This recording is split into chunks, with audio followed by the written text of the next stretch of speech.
자, 오늘 말씀 제목은 하나님의 나라, 땅에 뿌려져 자라나는 씨의 의미입니다.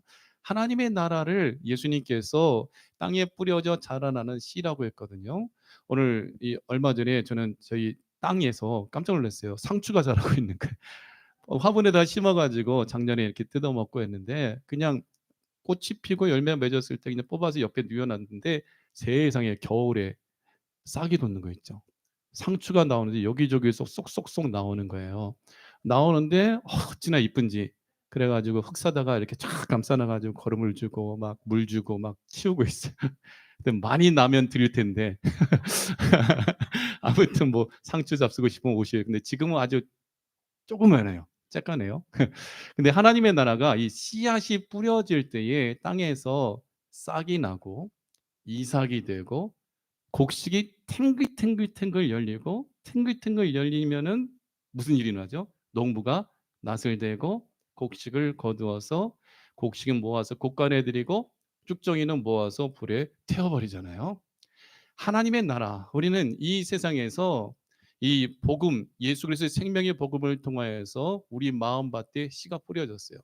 씨가 뿌려져서 이제 어떤 사람은 처음 예수님 믿기 시작하신 분은 싹이 난 단계, 그리고 어떤 분은 이제 이삭과 같이 열매가 모형이 열매가 달리네 하는 그런 단계. 근데 어떤 분은 이제 곡식이 연그러 가지고 아주 누렇게 돼 가지고 곡식이 탱글탱글해서 야 이제 진짜 곡식이다. 눌러도 안 들어간다. 와 쭉정이가 아니네. 곡식이 막 수십 개 수십 알이 맺혔구나 하면서 이렇게 맺혀지는 단계. 개인적으로도 그러고 또 시대적으로 교회적으로 볼 때 오늘 하나님의 나라는 땅에 뿌려져 자라나는 씨와 같이 이게 새싹과 이삭과 곡식이 탱글탱글 열려지는 그 단계를 누리게 되어지는데 오늘 저와 여러분이 살아가고 있는 이 시대는 지금 어느 단계냐? 곡식이 연글어서 이제 누렇게 완전히 이 알곡에 이제 추수할 날이 가까운 그 시점을 지금 우리가 살아가고 있다라는 거야. 그래서 오늘 하나님의 나라는 쉽지 않은 나라요. 또 그 나라에 우리는 반드시 곡식이 되어 들어가야 되며 또 그 나라에 들어가기 위해서는 복음의 씨앗이 우리 마음밭에 떨어지되 돌짝밭 되지 말고 가시떨기밭 되지 말고 길가밭 되지 말고 좋은 땅이 돼요. 네. 30배, 60배, 100배, 100만 배의 열매를 거두는 우리 아틀란타 새로운 교회가 되어지기를 간절히 축원합니다. 그래서 하나님의 나라, 땅에 뿌려져 자라나는 씨, 여러분 지금 씨의 단계입니까? 아니면 새싹의 단계입니까? 이삭의 단계입니까? 아니면 탱글탱글탱글 열려서 하나님의 마음에 기쁨을 주는 믿음의 단계입니까? 오늘 이 말씀을 받고 함께 은혜 받으면서 그리스도의 장성한 예수 그리스도의 장성한 분량이 충만한 데까지 자라가서 주인 되신 하나님의 마음을 기쁘시게 하는 곡식이 탱글탱글탱글 열려져 있는 귀한 믿음의 성도들, 귀한 믿음의 우리 새로운 교회가 되어지길 바랍니다. 하나님의 나라 땅에 뿌려져 자라나는 씨는요, 첫째 처음에는 싹이 납니다. 하나님의 말씀이 우리에게 뿌려질 때에 일어나는 현상은 싹이 난다. 28절 같이 읽어봐요. 땅이 스스로 열매를 맺되 처음에는 싹이요, 다음에는 이삭이요, 그 다음에는 이삭의 충실한 곡식이라. 자, 싹이 난다라는 것은 생명을 가지고 있다라는 거고 열매 맺기 위하여 나는 생명을 가지고 있고 지금 자라나고 있어요라는 거예요. 씨앗을 뿌려봤더니 너무 재밌어요. 너무 뿌렸더니 어느 순간 물 줬더니 흙 속에서 생명이 없는 것 같은데 새싹이 쏙쏙쏙쏙 튀어나오잖아요. 지금 이제 봄이 되니까 뭐 벚꽃도 피고 돌배꽃도 피고 하는데 지금 나무 가지들마다 새싹이 막 바삭바삭 돋고 있잖아요. 그것은 뭐예요? 내가 살아있다는 증거죠. 하나님의 말씀이 여러분 마음밭에 뿌려졌을 때에 여러분이 믿음을 갖게 되어지고 믿음 가지고 예배드리러 나오게 되어지는 것은 그 말씀에 여러분이 새싹이 땅에서 나오는 것처럼 하나님께 예배드리러 나오는 것은 여러분의 믿음이 예배로서 새싹으로 보여지는 거예요. 이 믿음의 예배가 성장하여 이제 저 영원한 천국에서 하나님의 은혜의 보좌 앞에서 여러분의 몸과 영혼을 주님 앞에 보여드리는 그날이 오기까지 우리 새로운 교회가 계속해서 성장하며 열매 맺는 교회가 되어지기를 축원합니다. 하나님의 나라의 생명의 복음이 땅에 뿌려졌어요. 뿌려질 때 새싹이 낳는 단계는요, 예수님께서 이 땅에 오셔서 하나님의 미랄이 되어 땅에 떨어져 죽으시는 것을 의미하는데, 이사야 선지자의 예언대로 이 나사렛을 떠나 스불론과 납달리 지경 해변에 있는 가버나움에 가서 예수님께서 이 땅에 오셔서 사시며 선지자 이사야를 통하여 하신 말씀을 이루려 하심이라 하며, 복음이 이 스불론과 납달리 땅과 요단강 저편 해변길과 이방의 갈릴리와 흑암에 앉은 모든 백성에게 큰 빛 대신 예수님이 오셔서 복음의 씨앗을 뿌리시는 거예요. 뿌리시면서 그때부터 예수님께서 하나님 나라 천국 복음을 전하시며 예수님의 제자들을 부르시죠. 그래서 예수님은 갈릴리 해변에 다니시다가 두 형제 세베대의 아들, 아니죠, 두 형제 베드로 형제 누구죠? 안드레가 바다에서 그물 깁는 것을, 던지는 것을 보시고 나를 따라오너라, 내가 너희를 사람 낚는 어부가 되게 하리라 했더니 베드로와 안드레가 즉시 배와 그물을 버려두고 예수님을 따르는 거예요. 그 마음속에 무엇이 솟았을까요? 새싹이 솟는 거예요. 씨앗이 뿌려지면 새싹이 솟는 거예요. 그리고 세베대의 아들 야고보와 요한에게도 예수님께서 동일하게 그들을 부르실 때에 그들도 바로 예수님을 따르시죠. 그리고 예수님은 회당이든지 어느 곳이든지 들어가셔서 만나는 모든 사람들의 죄를 사해 주시고 모든 병을 고쳐 주시며 친히 하나님의 나라 천국 복음에 대하여 예수님께서 복음의 씨앗을 사람들에게 뿌리죠. 그때 그 예수님을 듣고 믿어 예수님을 따르는 무리들이 나타나게 되어지고, 예수님 십자가에 죽으시고 부활한 이후에 예루살렘 교회가 탄생하게 되어지죠. 그것이 바로 복음의 씨앗이 열매를 맺기 위하여 새싹을 틔운 것과 같다라는 거예요. 예수님께서 이 땅에 오셔서 그 구원의 사역을 이루기 위하여 헌신하실 때에 그 예수님의 모습에 대하여 연한 순과 같다라고 말하고 있어요. 그래서 이사야 53장 2절에 이렇게 말씀하고 있습니다. 같이 읽어볼까요? 시작. 그는 주 앞에서 자라나기를 연한 순 같고 마른 땅에서 나온 뿌리 같아서 고운 모양도 없고 풍채도 없은즉 우리가 보기에 흠모할 만한 아름다운 것이 없도다. 처음 새싹이 나오는 것 같이 예수님께서 이 땅에 오실 때는 어린아기의 모습으로 오셨기 때문에 연한 순과 같은 모습으로, 언제든지 죽을 수 있는 모습으로, 마른 땅에서 나온 뿌리 같은 모습으로 예수님께서 오셨다는 거예요. 예수님께서 하늘의 밀이 되어지기 위하여, 썩기 위하여, 열매 맺기 위하여 예수님께서 연한 순과 같은 모습으로 오셨다. 그래서 오셔서 예수님을 만나는 모든 사람들마다 연한 순과 같은 하나님의 나라 천국에 대한 소망이 생기게 되어지고, 그러니까 부자 청년도 예수님 내가 어떻게 해야 영생을 얻으리까, 하나님 나라에 들어가게 되겠습니까? 또한 만나는 모든 사람들마다 하나님 나라 천국 복음을 듣고 예수님께 나와 그 마음속에 연한 순과 같은 새싹이 피어오르는 거예요. 믿음이 새싹이 자라나는 것. 사랑하는 성도 여러분, 여러분 마음에 천국에 대한 그 소망이 자라야 돼요. 자라야 돼요. 천국 없이는 우린 아무 소망이 없어요. 제가 운전하고 가다가 그 철판에 맞아가지고 죽었으면 저는 천국 가죠. 천국 소망이 없으면 저는 지금 아마 굉장한 트라우마에 실릴 거예요. 운전하고 갈 때 또 저기 철판이 날아오지 않을까? 운전을 가다가 저기서 사슴이 뛰어들지 않을까? 운전을 가다가 나무에서 가지가 떨어지지 않을까? 두려워하는 가운데에 살아갈 수밖에 없죠. 아닌 밤중에 홍두깨라고 우리 권사님은 자고 있는데 새벽에 갑자기 벼락이 치더니 지하실이 막 터지고 보일러가 터지고 불이 붙고 막 이런 일이 일어났을 때에 천국에 대한 소망이 없으면 우리는 이 세상에서 다리를 건널 때, 운전할 때, 비행기 탈 때에 또 일상생활 속에서 요즘 이 전 세계적으로 일어나는 현상은 싱크홀, 땅이 갑자기 꺼져가지고 집이 사라져버리고 운전하고 가던 차가 바로 구덩이로 막 빠져버리고, 얼마나 기가 막힐까요? 지금 한국에도 불 때문에 집들이 불타고 산이 불타고, 미국도 서부 쪽에는 막 산불 때문에 많은 고가의 집들이 다 불타버리고, 얼마나 많은 사람들이 고통을 당하고 죽음을 맞이하고, 게다가 토네이도 때문에 한 마을이 또 쑥밭이 되어버리고, 켄터키 지역, 이런 내슈빌 이런 지역에, 네바다 지역에 또 뉴스 보니까 이 뭐예요, 여행하고 있는데 갑자기 폭설이 와가지고 한국에서 온 3명의 한국 사람 관광객들이 실종돼 버리고, 이런 사건들을 볼 때 우리는 큰 두려움과 트라우마에 시달릴 수밖에 없죠. 그러나 예수님 믿는 사람들이 죽음 앞에서 두려워하지 않는 것은 천국에 대한 믿음의 새싹이 피어올랐고 곡식이 연글연글 맺었고 이 이삭이 되었고 이제 곡식이 되어 우리는 죽어도 예수님과 함께 부활하고 살아있을 때 예수님 다시 오시면 천국에 올라간다는 그 천국에 대한 소망이 있기 때문에 전쟁이 일어나고 난리 소문을 우리가 겪게 된다 할지라도 우리가 믿음으로 주님 앞에 나 예배드릴 수 있는 것은 하나님 나라를 향한 그 믿음의 새싹이 우리 가운데 피어올랐기 때문이라는 거죠.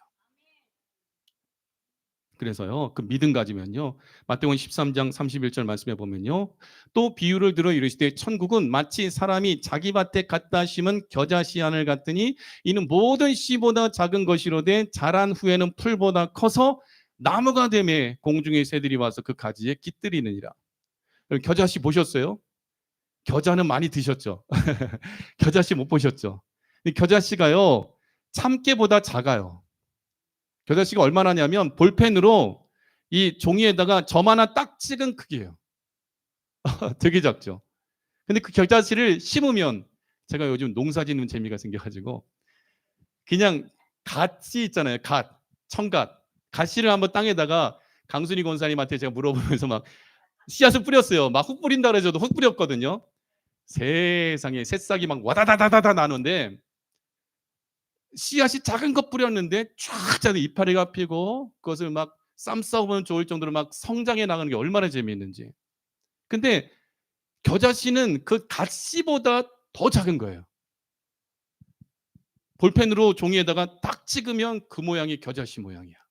겨자씨예요. 크기예요. 근데요, 겨자씨 하나를 심으니까 어떤 일이 일어나냐면 새싹이 나고 자라가고 자란 후에는 풀보다 커서 새들이 깃들이는 나무가 되어져서 공중의 새들이 그 가지에 깃들인다는 거예요. 우리는 예수님 믿기 전에 복음을 듣기 전에는 하나님 나라에 대하여 관심도 없었고 있는지도 몰랐고 지옥이 있는지도 몰랐고 우리가 구원받아야 될 대상이라는 것을 알지도 못했는데 하나님의 은혜로 복음을 듣게 되어진 거죠. 복음을 듣게 된 것은 우리 마음에 복음의 씨앗이 뿌려졌다는 거예요. 뿌려졌더니 우리에게서 새싹이 나고 지금은 새싹 단계일지라도 그 복음의 씨앗 하나님 나라에 대한 천국 소망은 성장해서 공중의 새들이 와서 그 가지에 깃들일 정도로 위대한 믿음의 거목이 되어지는 거죠. 우리 새로운 교회가 위대한 믿음의 거목들이 되어져 요셉의 창고를 열어 나라와 민족과 열방을 먹여온 것처럼 우리 새로운 교회가 여러분들이 여러분의 가정이 여러분의 자녀들이 여러분의 믿음의 기업들이 먹이고 살리고 하나님 나라의 생명의 복음을 누리게 하는 축복의 통로로서 위대하게 쓰임받는 역사가 일어나기를 예수 그리스도 이름으로 간절히 축복하고 축원합니다. 그 일을 위해서 신방하고 있는 거예요. 그 일을 위해서 이 말씀을 함께 나누고 기도하는 거예요. 요즘 이 새벽에 나와서 함께 기도하는 우리 권사님들 장로님들이 계시니까 얼마나 힘이 나는지 몰라요.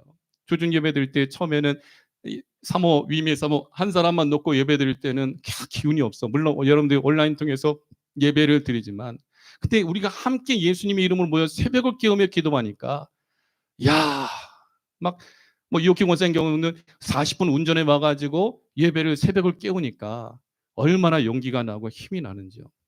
삼겹살은 세겹줄은 여러분 잊어먹지 않게 하게 제가 지금 하는 거예요. 세겹줄은 끊어지지 않는다. 두세 사람이 내 이름으로 모인 것에 하나님 함께 하시고 두 사람의 마음을 아파야 믿음으로 기도할 때에 그 기도에 응답 주신다잖아요. 그러니까 저는 요즘 너무 행복해요. 진짜 모여서 예배 드릴 수 있는 거, 새벽에 모여서 예배 드릴 수 있다는 것이 얼마나 좋은지, 수요예배 금요예배 모여서 예배 드릴 수 있다는 것이 얼마나 좋은지. 지금 이삭이 우물을 팔 때 에색 우물 빼앗기죠. 신나 우물 빼앗기죠. 르호봇 우물 넓은 곳에 세웠다 하고 그 다음에 브엘세바 우물을 파잖아요. 지금 우리 교회도 지금 계속해서 레벨업이 되고 있는 거예요. 넓은 우물을 주실 줄 믿습니다. 그리고 완전한 우물을 주실 줄 믿습니다. 믿음으로 기도하고 믿음으로 하나님 앞에 헌신할 때에 정말 겨자씨 하나 같은 믿음만 있을 때에 이 산더러 바다에 던지우라 해도 그 일이 일어난다는 거예요. 그 믿음은 어떻게 나냐? 들음에서 나는 거예요. 복음의 씨앗이 하나님의 말씀의 씨앗이 내 마음판에 막 뿌려져야 돼. 뿌려짓고 믿기만 하면 새싹이 팍 올라오는 것처럼. 참 재밌어요. 흙으로 막 단단히 덮었어요. 고양이가 와서 막 똥 싸고 자기 발로 막 헤쳐. 근데 새싹은 막 어떤 막 흙으로 덮이더라도 얘가 쫙쫙 올라오는 거예요. 우리 새로남교회 성도들의 믿음이 어떤 환난과 핍박이 있다 할지라도, 어떤 유혹이 있다 할지라도 여러분이 천국을 향한 믿음, 우리 주 예수 그리스도를 믿는 믿음, 하나님의 나라를 내 심령 안에 누리는 그 축복을 결단코 빼앗기지 않기를 예수 그리스도님 간절히 축복하고 축원합니다. 하나님의 나라 천국에 대한 소망은요, 처음에는 싹이 나는 것 같이 새싹으로 새순으로 돋게 되어지나, 두 번째, 다음에는 이삭이 나서 자랍니다. 새싹이 돋고 쭉 줄기가 나오면서 꽃이 피며 이삭이 되어지죠. 28절 같이 읽겠습니다. 땅이 스스로 열매를 맺되 처음에는 싹이요, 다음에는 이삭이요, 그 다음에는 이삭의 충실한 곡식이라. 다음에 이삭이 난다는 것은요, 예수님께서 부활하신 후 선교의 살력이 열려지게 되어지는 것을 의미하는 거예요. 내가 아버지께서 약속하신 보혜사 성령님을 너에게 보내준다. 성령님께서 오순절 마가의 다락방에 임하심으로 말미암아 예수님을 듣고 믿어 세례받는 모든 사람들마다 성령 세례가 그 모든 사람들에게 각 사람에게 부어지는 거예요. 여러분이 묻습니다. 한번 대답해 보세요. 예수님이 하나님의 아들이심을 믿으십니까? 왜 맨날 대답이 여기서만 나오죠? 좀 크게 아멘해 보세요. 자, 그러면 하나님에 대하여 아빠, 아버지라 여러분 부를 수 있습니까? 아멘. 그러면 여러분 안에 누가 계시냐면 성령님이 계시는 거예요. 성령님이 없이는 예수님을 주로 할 수 없고 하나님의 아들이심을 믿을 수가 없고, 성령님이 안 계시면 하나님을 아빠, 아버지라 할 수 없는 거예요. 여러분, 한국의 이단은 하나님을 어머니 하나님이라고 부르는 하나님의 교회 이단이 있는데, 어머니 하나님이라고 부르게 되는 그 역사는 성령님의 역사가 아니에요. 마귀 역사입니다. 하나님은 아버지십니다. 성부, 성자, 성령 삼위일체 하나님이심을 우리는 분명히 믿고 고백하는 거예요. 그래서 그 믿음의 축복을 통하여서 우리의 믿음이 하나님의 은혜 가운데 성령님의 역사로 인하여 새순이 돋은 우리가 이제 성장해서 이삭의 단계로 가서 열매 맺는 모양으로 우리가 이삭으로 바뀌게 되어진다는 거예요.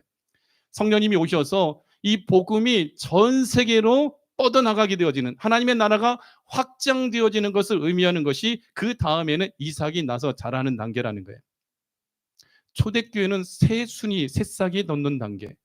오늘 저와 여러분이 살고 있는 이 시대는요, 이삭이 되는 단계예요.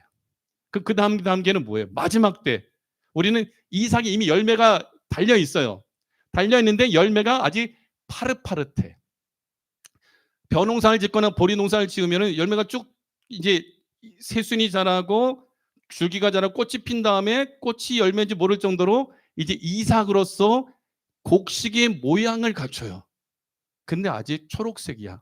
그러면 밥을 해서 먹을 수 있어요, 없어요? 아직 안 돼. 그것이 잘 익어야 돼요. 근데 잘 익는 때는 언제냐? 가을, 추수 때인 거예요.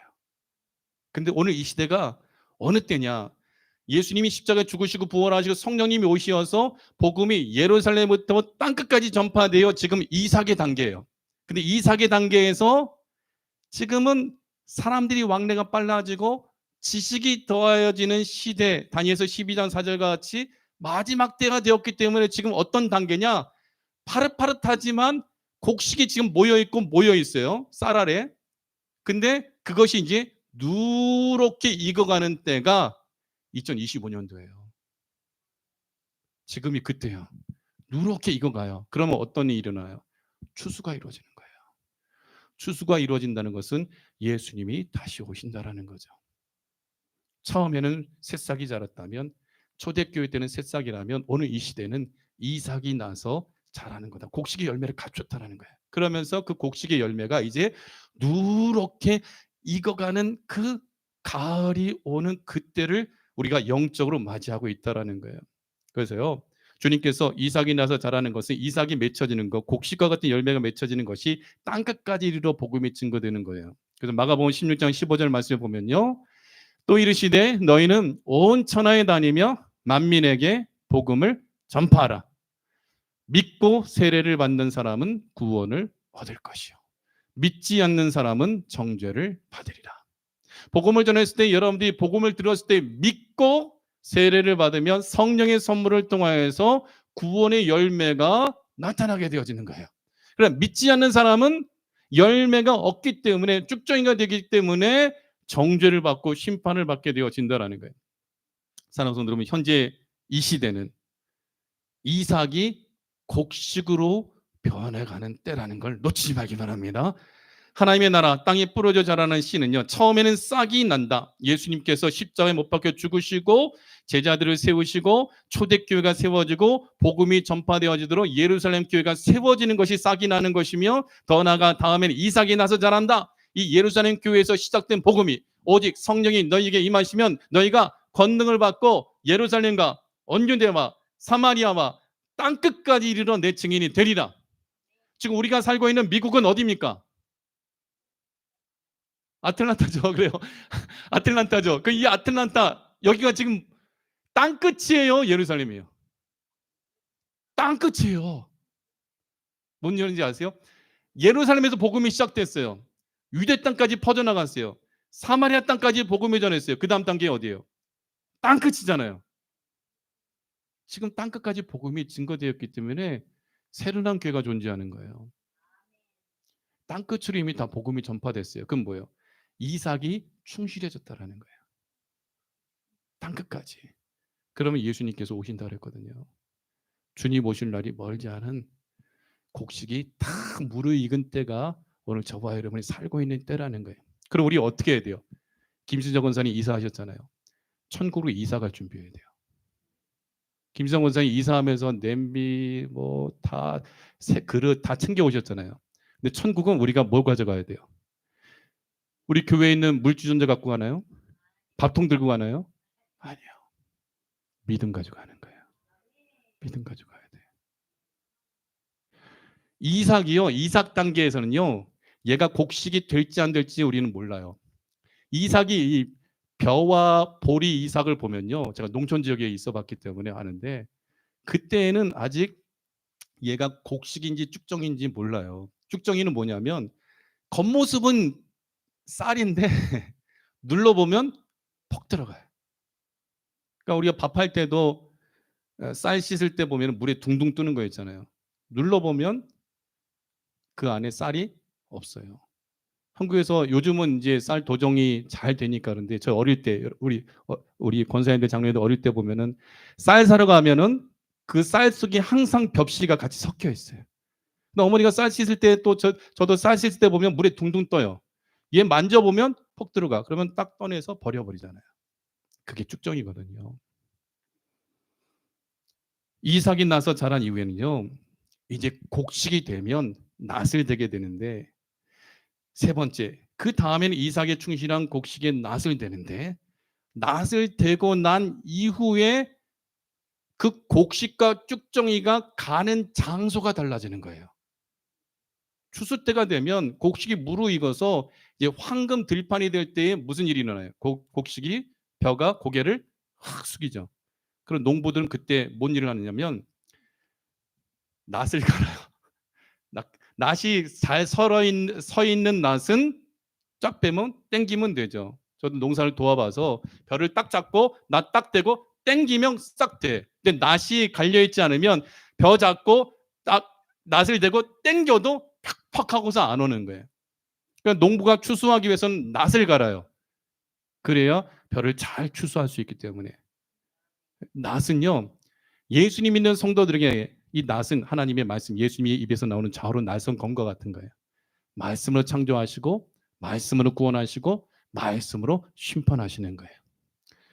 우리는 마지막 때에 곡식이 탱글탱글 열린 정말 알곡이 되어야 돼요. 그래서 제가 늘 누누이 새벽 예배 또 모든 예배 때마다 알곡 성도들이 가득 차게 해달라고 기도하는 이유는, 우리 새누남교 성도들의 믿음이 천국 소망과 부활 소망과 오직 예수님 믿는 믿음 안에서 성령의 역사로 인하여 말씀이 가득 채워져서 주님 다시 오시는 그날에 마지막 때는 구분의 시대, 구별의 시대거든요. 알곡과 쭉정이, 좋은 물고기, 나쁜 물고기, 약물이, 염소, 구별하는 시대거든요. 그때 새로운 귀는 한 영혼도 빠짐없이 예수님 우편에 서는 자, 약물이가 되어야 되고, 좋은 물고기 되어야 되고, 냄새나는 썩는 물고기 되지 말고, 들이받는 염소 되지 말고 약물이가 되어줘야 되는 거예요. 바닷가에 갔더니 배를 대는 선창장에 북어 새끼들, 북어가 아니라 복어 새끼들을 막 버려놨어요. 야, 생선인데 왜 버려놨지? 아직도 싱싱한데? 저거 제가 복어가 뭔지 몰랐으면 가져가 가지고 집에서 매운탕 끓여 먹고 죽었을 거예요. 왜 제 군대에서 군대 고참 일가족 13명이 복어회 잘못 먹고 복어탕 잘못 먹고 다 병원에 실려갔거든요. 예, 독이 들어 있으니까. 근데 어부들이 물고기들을 다 선별하면서 되게 작은 요만한 복어거든요. 복어 한 대여섯 마리를 그냥 선착장인가요? 배 대는데 항구에다가 버려놨더라고요. 근데요, 재밌는 거는요, 갈매기도 걔네들을 안 먹어요. 갈매기도 복어 새끼를 안 먹더라니. 건들지를 않아요. 왜? 그 속에 독이 있으니까. 어부가 물고기 잡으면요, 선별하잖아요. 상품성이 있는 거, 좋은 거 잘 담아가지고 드리잖아요. 나쁜 것은 뭐 그냥 회 떠먹거나 아니면 버리고 하거나 상품 가치가 없는 물고기들은 다 버려버리잖아요. 뭐 새한테 던져주기도 하고 고양이한테 던져주기도 하고. 마지막 때는요, 구별의 시대예요. 지금 이 시대가 이삭이 곡식으로 바뀌는 시대거든요. 열매 맺지 않는 쭉정이들은 다 구별되어 그 낫을 되어 추수할 때에 다 지옥불에 들어가게 되어진다는 거예요. 그래서 오늘 28절, 29절 말씀 읽어보면요. 같이 읽어볼까요? 땅이 스스로 열매를 맺되 처음에는 싹이요, 다음에는 이삭이요, 그 다음에는 이삭의 충실한 곡식이라. 열매가 익으면 곧 낫을 대나니 이는 추수 때가 이르렀습니다. 지금 이제요, 낫을 주님께서 딱 곡식에 될 그 날이 오늘 이 시대라는 거예요. 그래서 예수님은요, 요한계시록 14장 13절 말씀에 보면 예수님이 다시 오실 때 일어날 일에 대하여 이렇게 말씀하고 있어요. 같이 읽어봐요. 시작. 또 내가 들으니 하늘에서 음성이 나서 이르되 기록하라. 지금 이후로 주 안에서 죽는 자들은 복이 있도다 하시매 성령이 이르시되 그러하다. 그들이 수고를 그치고 쉬리니 이는 그들의 행한 일이 따름이라 하시더라. 자, 지금 여러분 예수님 믿어요, 안 믿어요? 믿습니다. 그럼 지금 죽으면 복이 있어요, 없어요? 우리가 지금 예수님 믿고 죽을 때 아이고 곡할 필요가 있어요, 없어요? 없어요. 왜? 우리의 죽음은 복받은 죽음인 거예요. 지금 이후로 예수님 믿고 거룩한 성령의 인침을 받은 이후의 죽음은 복이 있도다. 그러니까 물론 슬프기 때문에, 이별의 아픔 때문에 저도 김진아 선생님 소천하실 때 이제 울기도 했지만 헤어짐의 슬픔은 있으나 하나님 나라에서 다시 만날 소망이 있는 거예요. 그렇기 때문에 복이 있기 때문에 너무 슬퍼하지 말아라라고 이 데살로니가전서 4장 13절에 말씀하시는 거예요. 수고를 그치고 쉬리니 이는 그들이 행한 일이 따름이라. 상받게 되어지는데 14절 말씀 계속 읽어봐요. 시작. 또 내가 보니 흰 구름이 있고 구름 위에 흰자와 같은 이가 앉으셨는데 그 머리에는 금면류관이 있고 그 손에는 예리한 낫을 가졌더라. 누구죠? 예수님. 흰 구름이 있다는 것은 영광을 상징하는 거예요. 영광 가운데 예수님께서 계시는데, 인간의 몸을 입고 오신 예수 그리스도, 신성과 인성을 동시에 가지신 예수 그리스도께서 계시는데 그 머리에는 금면류관이 있고, 금면류관은 금왕관이죠. 그럼 예수님이 어떤 분이심을 가르쳐주고 있는 거예요? 만왕의 왕이요, 만주의 주 되신 분이요, 창조주 하나님이심을 보여주는 모습이 금면류관을 쓰고 있다는 거예요. 상징적인 표현이에요. 근데 그 손에는 무엇을 들고 계세요? 낫을 가지시는 거예요. 추수 때가 되면, 곡식이 무르익을 때, 황금 들판이 될 때, 이거 뭐 영적으로 추수할 때가 다가오면 예수님께서 그 낫을 휘두르신다. 15절 같이 읽어보겠습니다. 시작. 또 다른 천사가 성전으로부터 나와 구름 위에 앉은 이를 향하여 큰 음성으로 외쳐 이르되 당신의 낫을 휘둘러 거두소서. 땅의 곡식이 다 익어 거둘 때가 이르렀음이니이다 하니 구름 위에 앉으신 이가 낫을 땅에 휘두르매 땅의 곡식이 거두어지니라. 천사가 예수님에게 당신의 낫을 휘둘러 거두소서. 시골에 가면 이장들이 집집마다 돌아다니면서 자, 추수할 때가 되었어. 어느 집부터 할라요? 낫을 가시오. 컴바인 준비하시오.